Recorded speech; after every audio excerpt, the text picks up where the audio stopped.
kiongozi wenu ni nani? Iko mwingine? Iko mwingine? Na hii chama ya kina Kavaloko inatoanga wajumbe kutoka wapi? Mimi nauliza huko Machakos Town, hii Kasongo anapata wabunge kutoka wapi? Na huyu ndio kiongozi wenu. Huyu kiongozi ataenda wapi bila askari? Ta mimi nataka nikiwa hapa Kadhiani, si hapa ndio kwa Jerry Mulinge? Yule alisaidia Jomo Kenyatta. Nyinyi ni wangwana. Na nyinyi mnajua mambo ya askari kwa sababu ya Mulinge.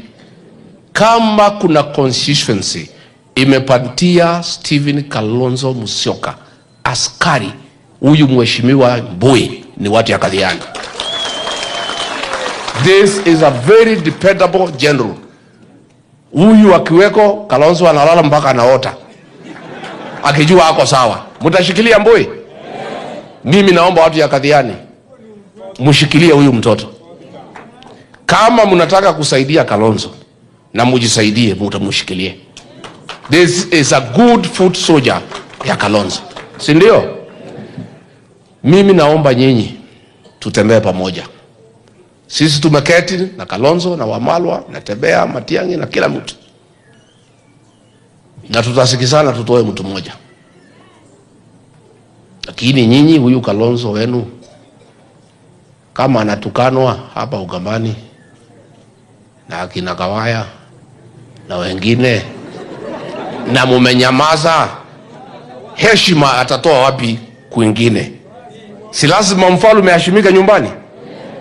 Kama watoto wanazunguka huko wamepewa pesa na Kasongo wanamtukana, na nyinyi mnakosa kumulinda.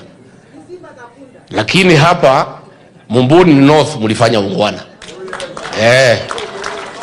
At least mlionesha mnaheshimu kiongozi wenu. Mimi niulize tu, hii safari ni mrefu na tutatoboa. Huyu Kasongo mimi ndio dawa yake. Na tunajuana na yeye vizuri.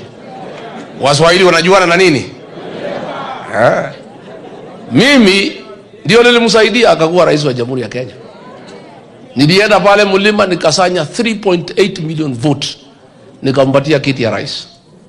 Kufika pale akakuwa mjeuri, akanisaliti, akasaliti jamii ya Mulima,